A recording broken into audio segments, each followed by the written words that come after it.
এই মাইক থেকে আমার পেছনে গুঁজে দিবি? না শুটিং হচ্ছে না চুলপুকে নমস্কার হচ্ছে? হুই ইজ লাভ বাই বাই এই দাঁত কাটছিলি কে? এই তুই দাঁত কাটছিলি? এই তুই দাঁত কাটছিলি? হোয়াই ইউ লাভ এই দাঁত কাটছিলি কেন? সরি স্যার, আপনি ওকে বিমল বিড়ি খাই এত ভালোভাবে বুঝিয়েছেন তা বুঝতে পারছে না, কিন্তু আমি বাংলাকে সব বুঝে গেছি তাই হাসছিল। হোয়াট? ও বিমল খেয়ে এত বড় ডায়লগ ক্যামেরার সামনে বলতে পারছে না, আর তুই এই বাংলা খেয়ে ক্যামেরার সামনে ডায়লগ বলতে পারবি? পারবো স্যার। চল। স্যার ও যদি আমার চুলপক্ষে নমস্কার করে দেয়? কি? আমি থাকতে ও তো চুলপুটি নমস্কার করবে? তুই চল।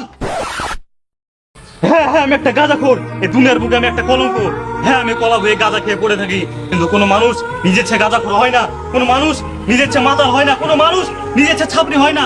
ভালোবাসার ধোকা, মেয়েদের ছলনা, মানুষের অবহেলা মানুষকে গাঁজাখোর করে তোলে। তাই চুলপুটি দুনিয়া থেকে একটা জিনিস শিখেছি, গাঁজা খেয়ে বেঁচে থাকাটা কোনো অপরাধ নয়, কিন্তু বিমল বিড়ি খেয়ে মরাটা সবথেকে বড় অন্যায়, সবথেকে বড় পাপ, সবথেকে বড় অপরাধ, সবথেকে বড় অপরাধ।